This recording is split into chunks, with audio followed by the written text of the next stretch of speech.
Howdy, folks, and welcome to Warped Taste of Chaos. That's different. Feels different to say. I mean, some of you may know me, some of you may not. I'm RyanRexWrex, or Ryan Porter, to those who know my real name. But yeah, online aliases go a long way. I mean, maybe you know me as Ryan / if you've been around just a little bit longer than a few years. But I guess I wanted to do an episode, like an episode 1, where I just kind of give you an idea what this whole podcast thing is going to be about, and kind of just explain where I'm at and what I'm doing and where I've been. Some of you may know I used to be part of the Demo Team podcast, and that's no longer a thing. I have no issues. I have no problems. I have no qualms with the Demo Team podcast, any of the co-hosts that have ever been a part of it, Cash, the creator. I don't have any issues. I have no problems. Sometimes things just break, and I feel like creatively I was going only so far. And that's not to say that the Demo Team podcast doesn't have many gas mileage left in it. I think that they're still out there doing great stuff. They're still getting great interviews and providing excellent service to rising local bands and just, good insight. My whole issue with it, I guess, if I could say, it wasn't mine. It wasn't my creation. It wasn't something that I felt that I was giving my whole heart to, because with the way things are in this world, and there's only so much you can do with someone else's creation without feeling like, how are you going to go more forward? How are you going to look back and be like, well, I made this, I didn't have that with Demo Team Podcast. I felt like it started off as a Dance Gamma Dance podcast, and there's nothing wrong with that, There's nothing wrong with starting off as a podcast covering a band. And while they have their own qualms and dramas and issues, it's just, I don't think it was going to step out of that shadow anytime soon. And no matter what we did, no matter how many polls we made, no matter how many memes we made, no matter how many times we told folk that that's not what it's about anymore, people still just assume. And I didn't want that burden. I don't want to have to climb over that hurdle. And it's not like, I have no issue with swancore. I have no issue with musicians that, if people want to sound like Dance Kevin Dance, that's cool. Go for it. Me personally, I feel like my contributions to that podcast, a lot of them were, noticeable. And I feel like part of my identity on there, was a contribution to just how it became what it was. And it started off as a swancore, progressive post-hardcore podcast that centered around that for so long that people are just going to continue to assume that's what it is. And I didn't, neither Cash nor I wanted it to stay that way. I mean, I got no issue. I think, yeah, I don't have no issue with that.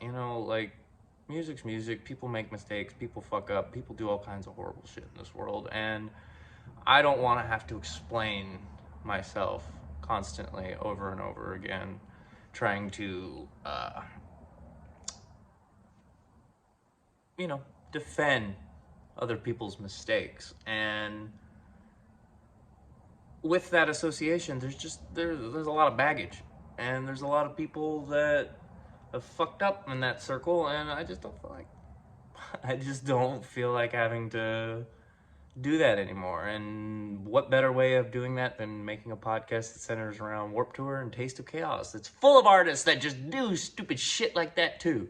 So it's like, why just have to explain one band when you can have to explain away a lot of the drama that comes with all that? But I mean, that's just kind of it's everywhere, dude. Even the MCU's got fucking problems they gotta explain away. I mean, allegations, fucking horrible shit that people go through. Life's full of just shitty people, man, unfortunately. And I felt like if I'm gonna be doing that, why not do it for my own creation? And that's why I wanted to create Warped Taste of Chaos, because I feel like there are plenty of artists out there that could benefit from being on a podcast. And I'm not going to sit here and try to say that like the Demo Team podcast or myself are like super fucking popular, because we're not. We're micro niche, tiny. But within that tiny micro niche, we have cultivated some kind of community. And I feel like with the Demo Team podcast, creatively, me and Cash were getting to a difference. You know, I like a certain level of quality in my shit posting. And I feel like we weren't meeting there. And I take a lot of pride in my abilities online. And that's to my own detriment sometimes. It's not perfect. I can't explain it. Really, like, I love Cash. Cash is a great guy. Cash is not a bad person. He's going through his own shit, and I feel like when I get to a certain level of emotional duress, let's just say emotional duress, that I don't want to be responsible for saying or doing something in a heightened emotional state while I'm going through my own issues, he's going through his own issues. And I don't want to damage or burn all the goodwill and years of hard work that we put together because I'm frustrated or I feel stagnant. And honestly, just with the way my life goes sometimes, you know, it's all peaks and valleys. And these last couple months have been a very, very deep valley. And I'm working my ass off to just try to get back to that level of podcasting and interviewing and interesting developments, not just to benefit myself and my brand and my band. You know, I joined the Demo Team podcast. I was a part of Stay Still, and I thought that the podcast would be a great way to, you know, talk about your band every so often. And to a certain degree, it worked. You know, some people that never heard of my band checked out my shit. I mean, it's cool. And, you know, with that podcast, Cash was there for me when, you know, Stay Still and I separated. And Cash is a great guy. The Demo Team podcast is a invaluable brand that has given plenty of artists at a local, small level an opportunity to come and chat and talk and kind of get, like, I mean, I've always looked at our podcast, like, you know, any podcast I've been on, anything, it's like training wheels, man. I'm not a accredited, licensed, what's it called? Degree ridden. I'm not an accredited journalist. I am a DIY guy who's always just done it himself. I've always just done my best to give you my best to the best of my ability and knowledge. And with the Demo Team podcast, I felt like we had hit a wall and I couldn't just stand back and be happy with what we were doing. And it's mostly just me. It's just me. I get unhappy, and, you know, sometimes we want to just create, destroy, and then just try to rebuild. And I felt like at the point that I had gotten with the Demo Team podcast that I felt that I needed to depart. And I did. And, you know, there was no insults thrown. There was no bitterness. I will say there was distance. There was a lot of distance growing. And sometimes people just grow apart. And I don't know if it was something I said or did, but, you know, sometimes it just happens. Life gets in the way of people wanting and thinking what's best for themselves. And at this point, at 34 years old, living my life, I feel like I should have more things that I myself created, and I'm not a passenger in someone else's creation, because no matter what, you know, Stay Still wasn't my band. The band I'm currently in, the Angel Like Expression, isn't my band. I am a cog in the machine. And sometimes when you watch other people, you know, benefit off of your hard work with how you help cultivate and create their vision, you get curious, you know, well, what can I do for myself? And that's what I want to do with Warped Taste of Chaos, because I feel like that whole festival, you know, those festivals, Kevin Lyman created Warped Tour, he created Taste of Chaos, and they cultivated a certain mindset. And, you know, most people who are all doom and gloom will look at the negatives and such, but I look at the positives that these festivals created, because, I mean, I went to them as a child, I went to them as a teenager, and I saw lots of great bands. I saw lots of people with a strong work ethic who wanted to push their creative visions to a certain level. And those festivals gave them the ability to find an audience.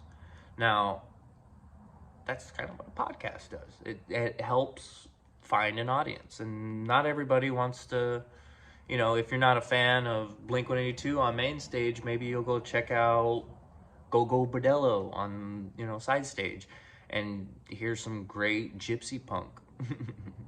And I think that's just what I want to do here. I want to be able to not only just help myself, because I feel like doing these podcasts, these interviews, talking with artists that I grew up with, or just people that are new, or people that have been doing it for years and kind of just are floating along, still hustling and grinding, I feel like having those conversations helps me. I have talked to some great people through these podcasts that I value our friendship to this day. And I mean, I'm dancing around the subject. I might as well just...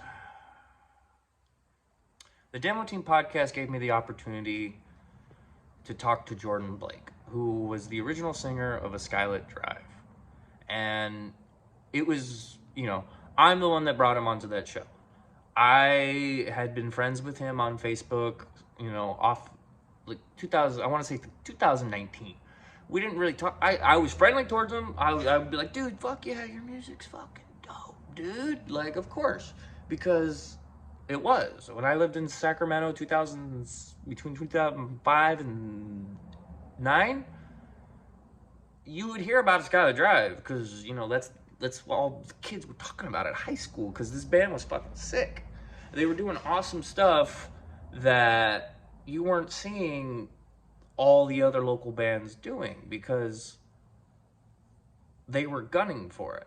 They were doing something that every local band wanted to do. They were making it. And a lot of that is just through sheer will and determination and, like, spamming the fuck out of everybody on MySpace.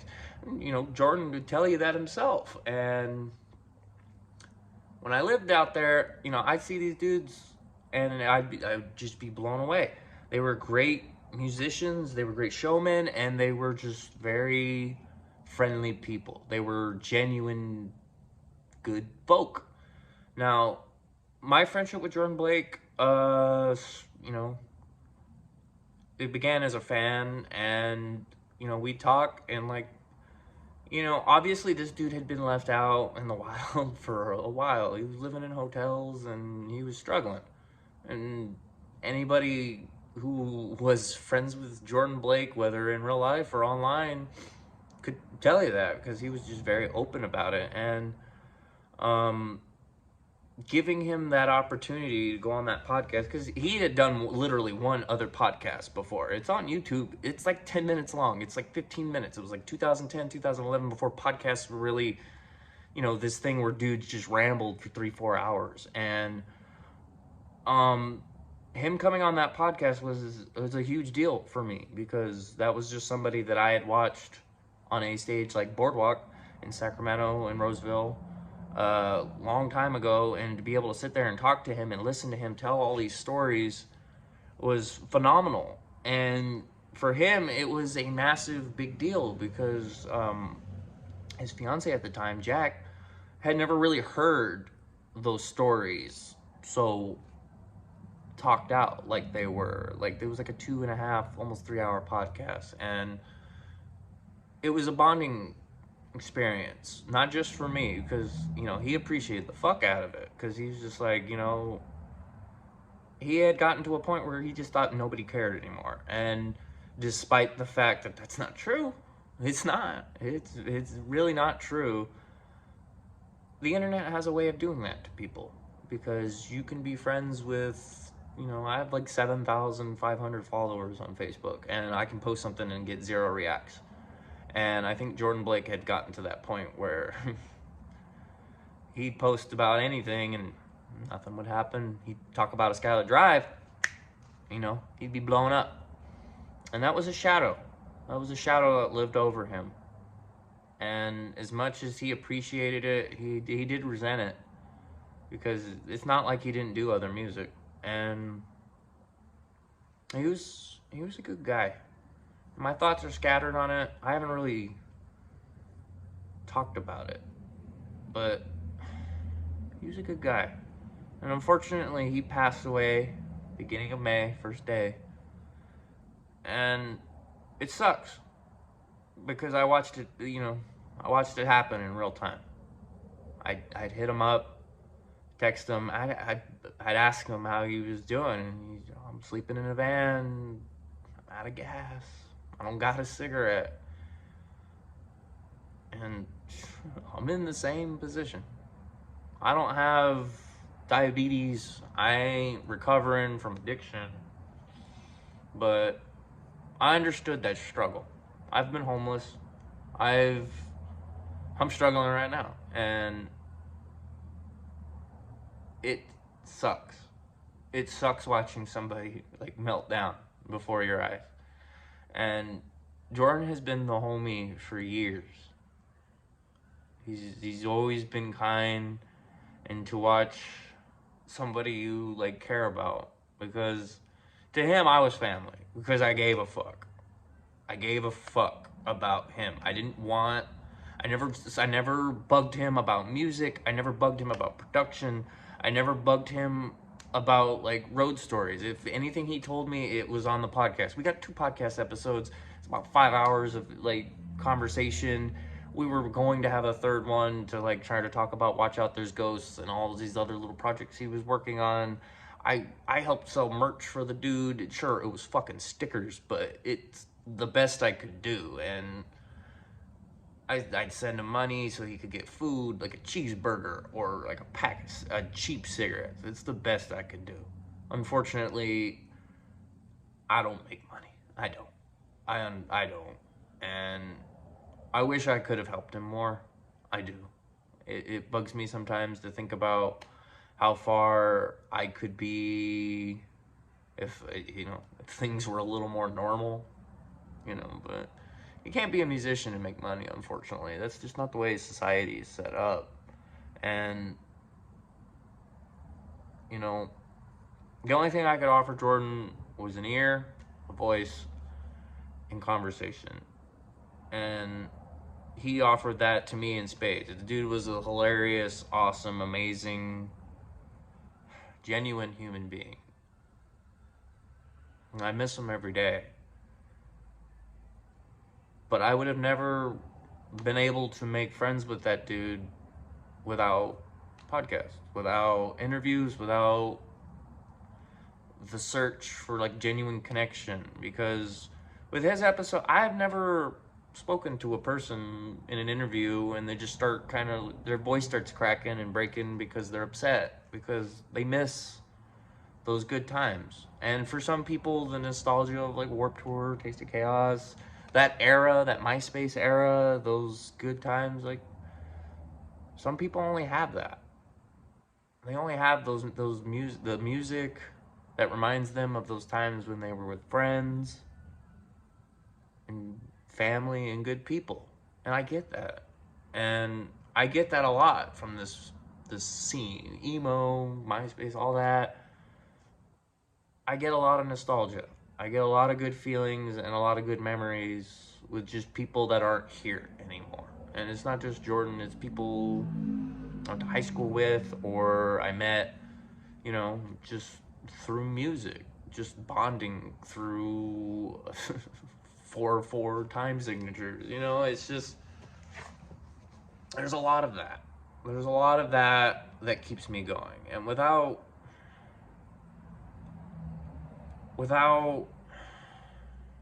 sorry, it's just,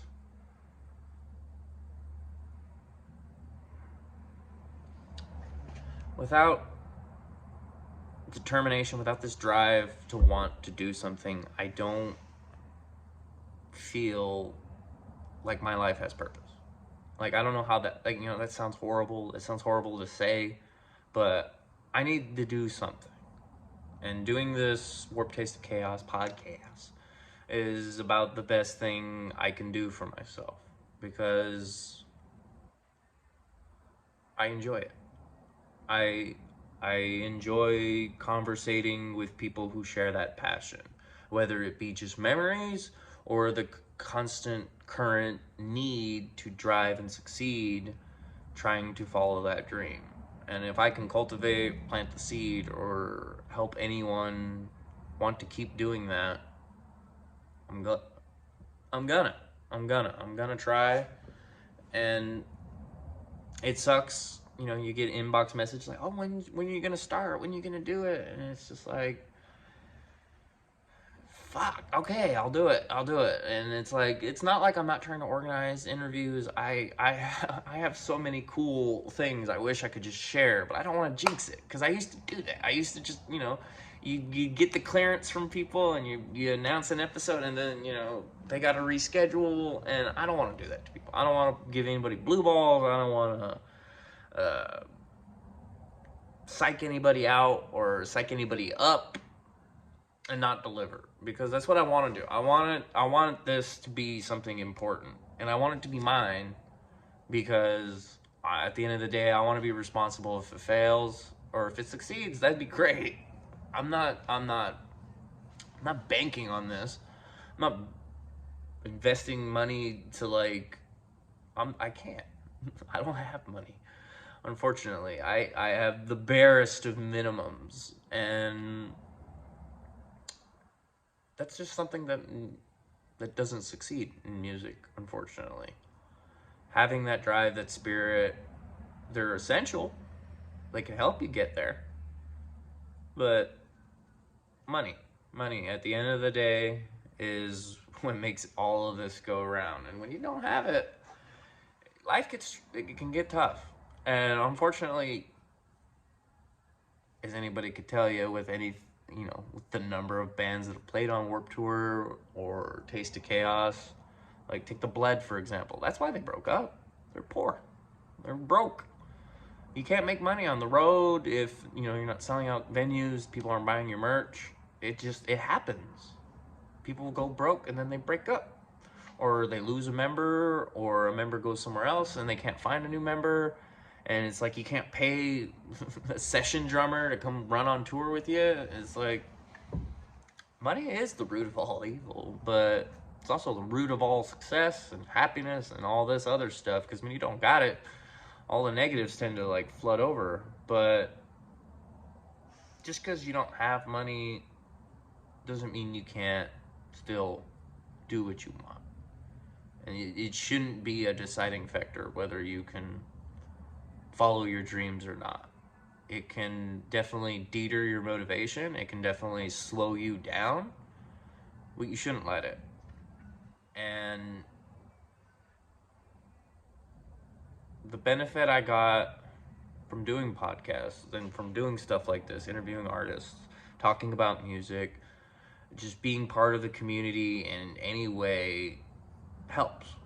It helps, if you got that feeling in your gut where it's like, I just want to help cultivate this music, because it meant so much to me at one point. That my whole life was just going to shows, buying band shirts, and just being involved, whether it was reading a magazine or just telling an artist when you meet them to get an autograph or to get a photo, or sitting visually from a screen to screen and just telling them how much their music means to you. Like, you can't put a dollar sign on that. It's a feeling, it's an emotion, it's passion, and it helps so much to just be there for people. That emotion, that feeling, that resonance that you get. And not having that in my life these last few months, not having music, having these interviews, it's definitely left a hole. And I want to fill that hole, if you get what I mean. And I'm going to work on it. I'm going to try to give you guys some very cool content. And anyone that's ever followed me knows the level of quality of content that I can deliver. And it's like, sure, I'm always going to be rough around the edges. I mean, Warped Tour, Taste of Chaos, all these things are rooted in DIY punk, which is just like, get it out there. Who gives a fuck if it sounds like shit? I mean, I can't tell you the amount of MySpace demos I've heard that just sound better because they do sound like shit, because you can hear that potential. And that's all I want to do with this, with everything that I've ever done, whether it be a shitty meme or just reaching out to tell somebody like their fucking tunes are sick. It's that, do it, man. Follow your dreams, follow what makes your heart sing. Because for me, it's doing stupid shit on the internet and making friends with musicians and just trying to keep that spirit alive, man, because they don't make street teams anymore. That street team energy is definitely a product of why I'm old. I got wrinkles, man. I'm 34. I'm born 1988. And it's like, I grew up during a time where word of mouth and listening to your favorite musicians and like going and telling like 5 friends, that was important. And I don't want that to die. I don't want that spirit to die, because it's still important. A lot of people nowadays, if you see them succeeding, it's because they can pay for it. But you can't buy like real fans. You can't buy genuine support. You can, manipulate the system or the algorithm to benefit you, but to just be a good person and tell people the meaning behind what music means to you. I mean, that's such a roundabout way of saying it. It doesn't even make sense, but just letting people know how you feel about what you love is important sometimes. Because if you bottle it up, if you keep it inside, it's tough. But having somewhere to go, whether just to be to listen or talk, I want to have my own little neck of the woods. And that's what this Warped Taste of Chaos is trying to do. And if it helps, because for Jordan Blake, I feel like it did help. It helped having somebody in his corner that just believed in him and didn't want anything out of it. Because I didn't see him, he was my friend. And for something like this, if it can help somebody else, if it can give somebody an ear to just share their story, I want to do that. Because I know the struggle that musicians go through. It's not singular. It's not just to one person. And just having somewhere to go and possibly just share to your fans, to your friends, your family, how much your journey meant to you. I want that to come out of this. It's my intention. I guess that's like the mission statement, that the Warped Taste of Chaos podcast is looking to just live in those good vibes, you know? Yeah, there's tons of shitty people out in this world. There are people that are trying to manipulate and cash in on our generation's nostalgia. And you can tell. You can look at anybody that's doing this shit and tell who's got it down to a science, and they're going to use it to trick you. To dangle the carrot of nostalgia and just remind you of what's out there to try to lure you in. But you start to chew the fat, you notice there's no substance. There's no articulation. And yeah, I'm not gonna sit here and think that my quality of fucking delivery is best, because it's not. I am full ready to tell you right now that I am not the best quality deliverer ever. But I'm not embarrassed by my quality. You know, I'm very medium quality delivery. Like, yeah, great visual. I'm sure the audio on this podcast sounds like shit, and you're just dealing with that. And if you've been a fan of the Demo Team podcast, you've been dealing with that for a while. And, you know, I've always been unapologetic about the demo quality of my delivery.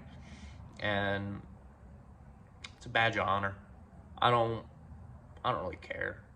I've never really cared if my voice quality sounds a little shitty. It doesn't matter. It doesn't, because it's out there. And if it finds somebody who likes enjoying it, yeah.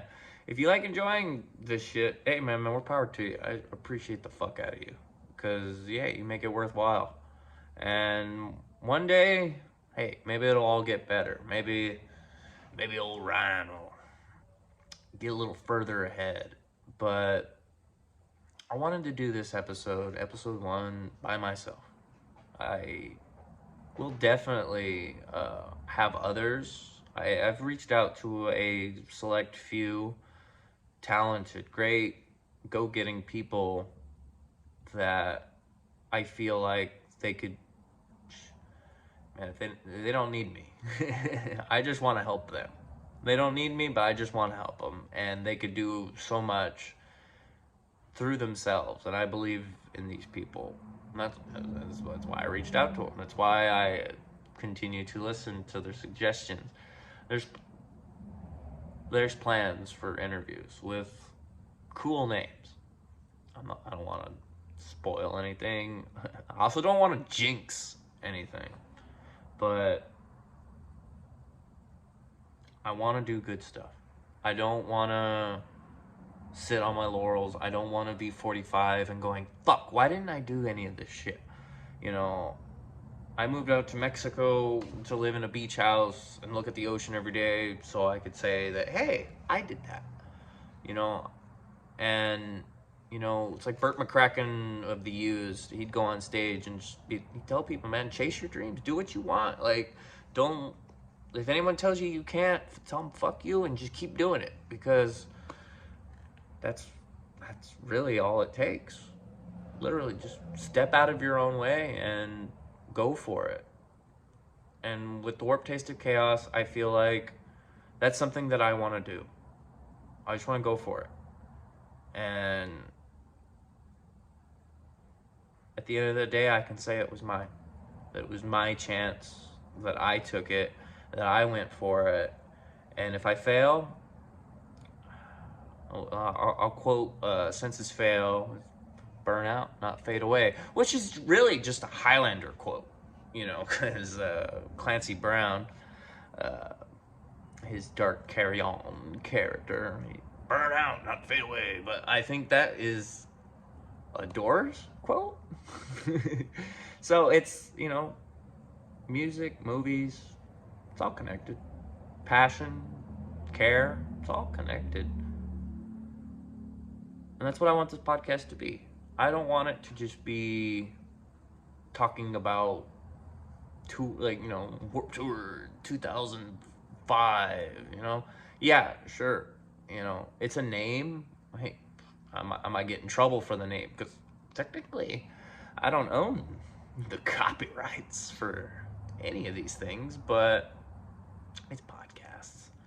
Podcasts, it's a weird gray area for a lot of people. And I don't know. I feel like it's always been that neck of the woods for me.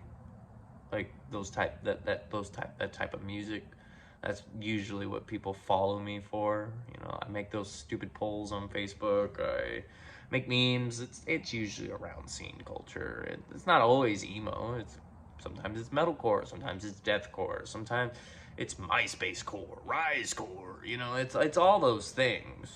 But what's in a name, man? It just sounded cool. Warped Taste of Chaos. It just invokes that time, which was just when I grew up. Now I'm a grown ass man talking about when I grew up. And that's fine, whatever, you know. But you know, it's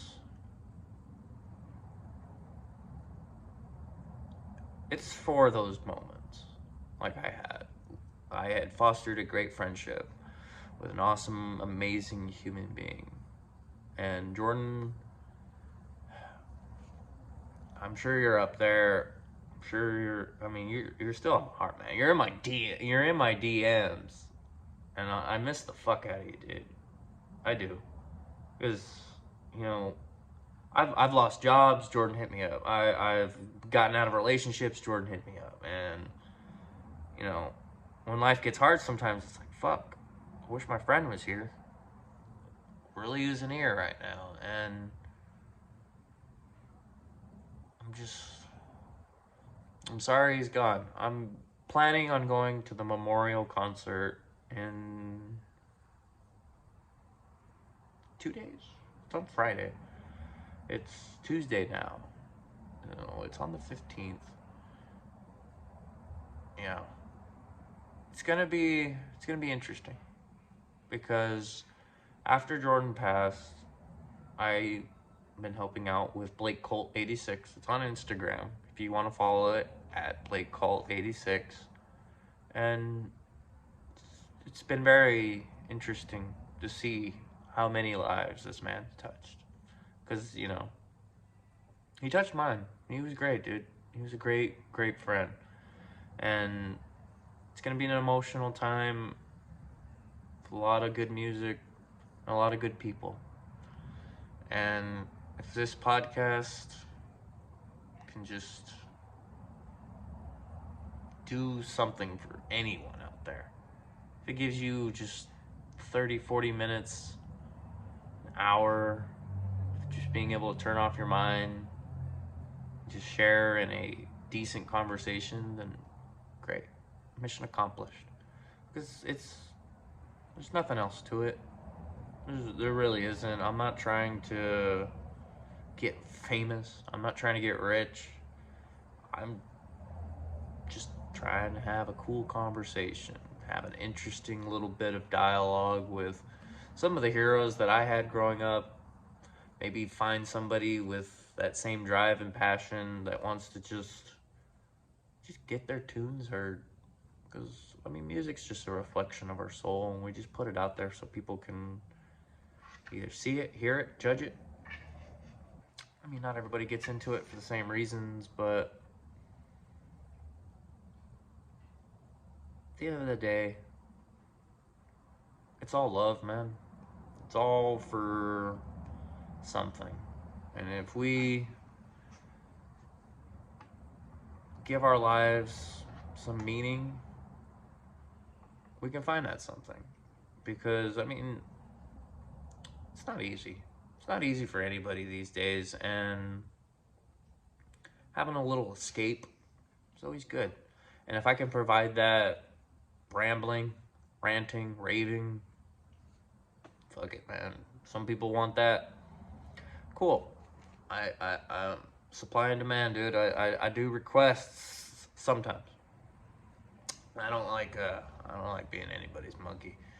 Sometimes it's just the way you phrase stuff. You can't be. Don't be rude to people. That's my. It's a little bit of advice from Papa Ryan. Don't be rude to people.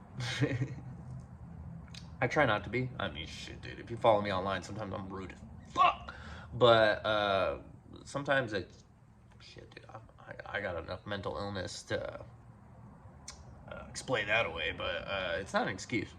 But I try my best to treat others how I want to be treated, and yeah, that's the best way I can phrase it is, yeah, treat others how you want to be treated. We all learned that in kindergarten, right? But I guess what else is coming out?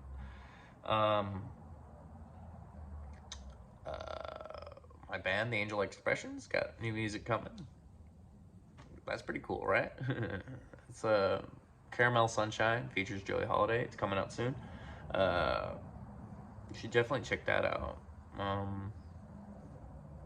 Look on YouTube after Friday. After May 15th, man. Those will probably be footage of that memorial show. It's gonna be pretty interesting, to say the least. You know, Moment's Notice will be there. You remember Moment's Notice, don't you? It's got Greg. Greg's cool people. I do miss that guy. Fucking Greg. But it's like, I don't know if I'm stretching for time or if I'm just looking for something to say. Because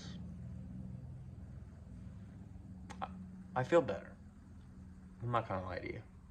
Sitting here, getting this out, knowing that, you know, my lazy ass probably won't edit it, and we'll just pop it out the way it is, because that's just how I am.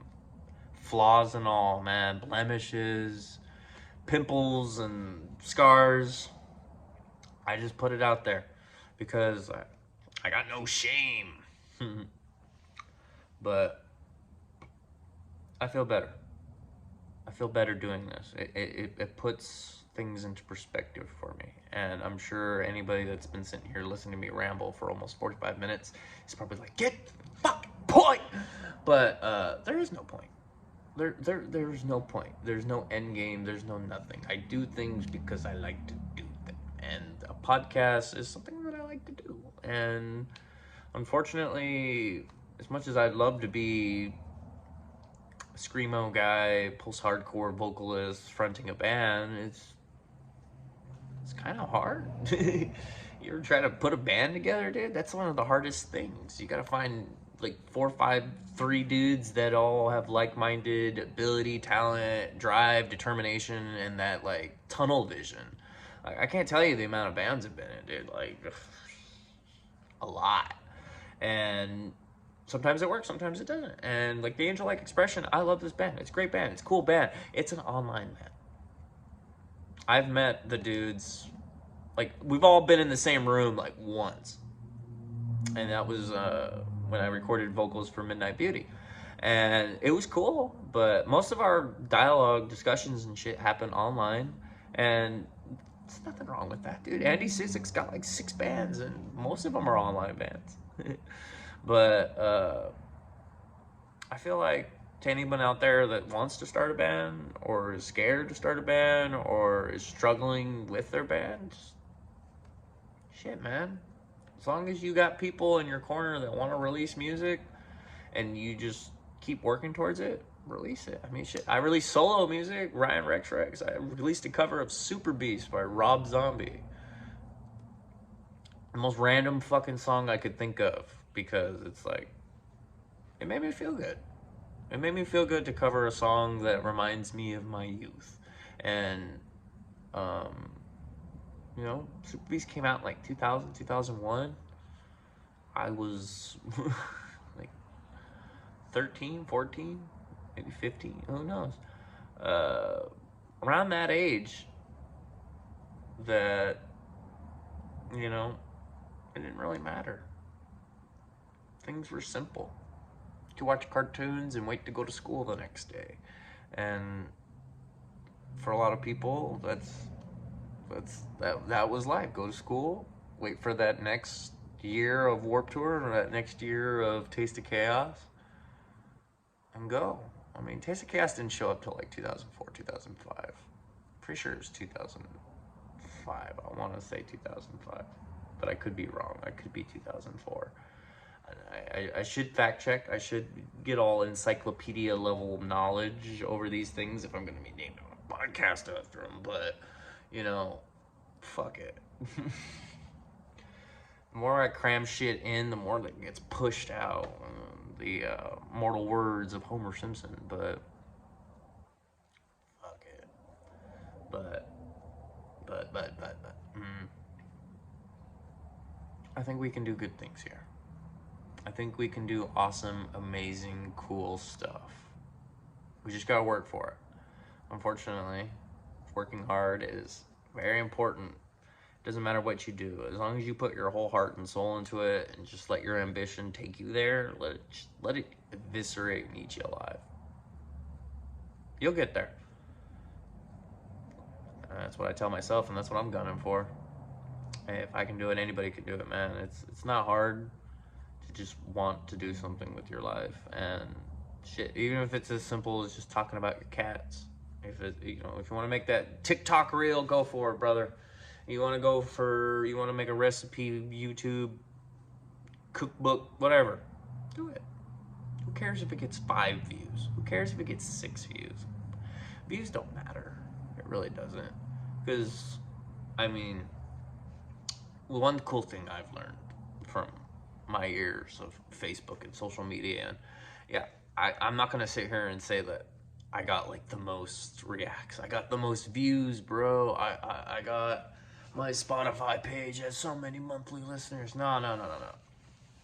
One cool thing that I've cultivated over the years is a cool audience. And sure, dude, if 6-7 people are watching, shit, that sucks. But if those 6-7 people watching are really cool people with some really awesome names, nothing wrong with that. You know, I had a friend tell me that, you know, like, you're on a first name basis with a lot of people that I grew up like admiring, and that it sticks with me, because I've made some cool friends over the years. I've made some awesome connections, and I've networked my way into some really awesome opportunities, whether it be with Ghost Killer Entertainment or New Fury Media, Scene Daddy, shit. I've made some cool friends. I've made some awesome enemies too. There are people out there that want to see me fail, and I love that, because haters make you famous, dude. And if you want to like watch me like self-destruct and crumble, I keep waiting, dude. It's not happening. I can't. Being a troll online will earn you some enemies, and fuck it. I don't care. I really don't. It doesn't matter. At the end of the day, if people hate you, cool. It means something's happening. Because there's what's worse than people hating you or people loving you is indifference. Nobody wants to be indifferent, dude. That's not going to work. No one wants to be stuck in a land of nothing, where people feel nothing towards you, because that's worse. People love you, cool. People hate you, hey, at least they're reacting. You know, that's the whole MGK fucking level of just like, hey, fuck it. If people hate you, so what? Who cares? I mean, of course, it depends on what level people hate on you shit, dude. I've been doxxed. I've been stalked. I've been in some situations where it's like, oh, these people know an awful lot. I mean, how do you know my dad's fucking mom's maiden name? I didn't even know that. Yeah, well, there are some situations out there where maybe I should have given a fuck maybe a little bit more, but fuck. You know, here I am. I'm still around. I love the scene. Oh, I probably should. Whatever.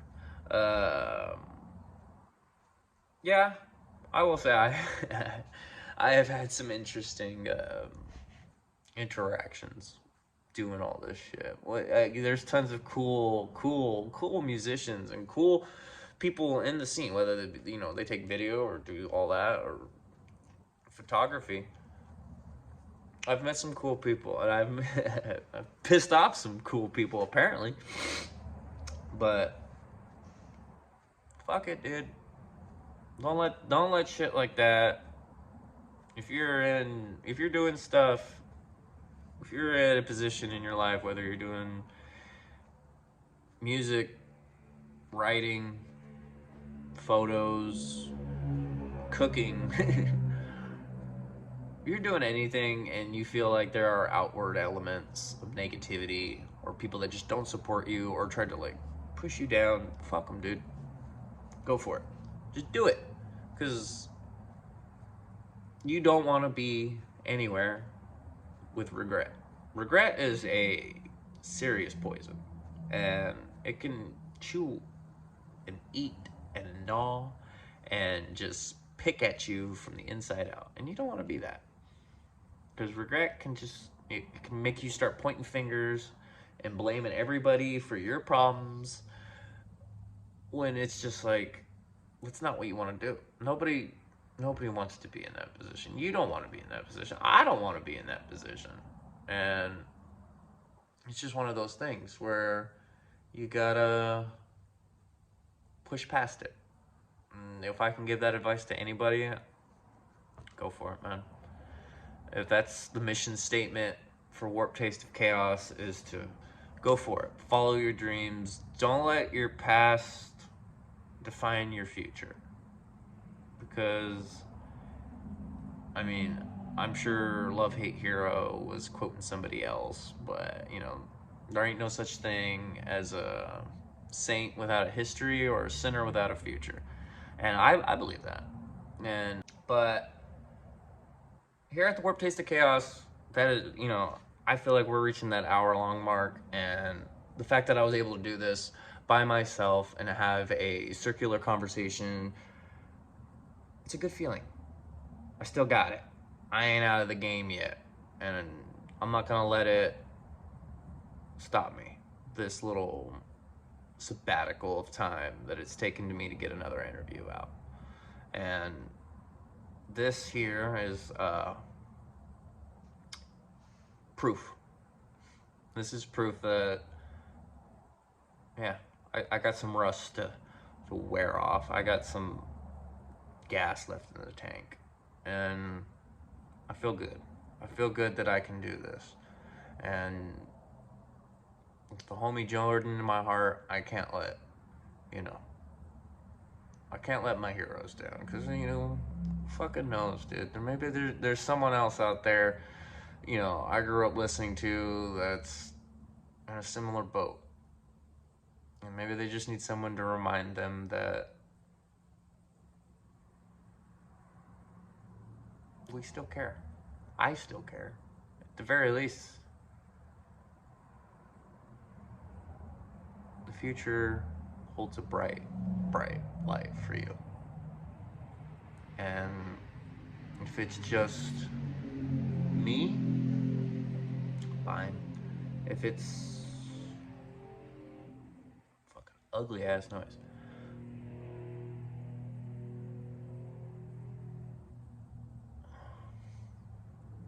but I want everybody to look forward to this podcast. I want to look forward to it. I want everybody to have fun. I want it to be cool. I want good vibes. And that's what we're going to get here. And Warped Taste of Chaos is going to be awesome. That's what I want. That's the vibe I want to give. I just want people to be excited. I want people to be looking forward to episodes.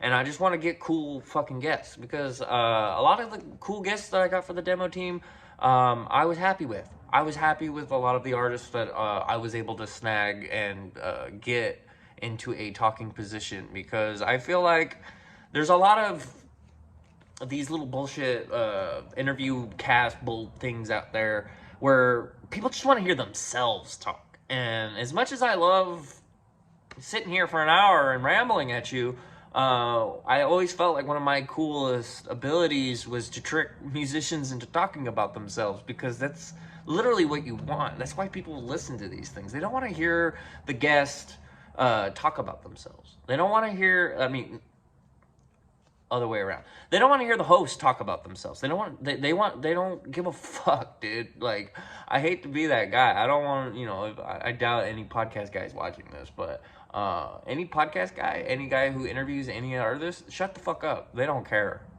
They want to hear about your guest. They want to hear what your guest has to say.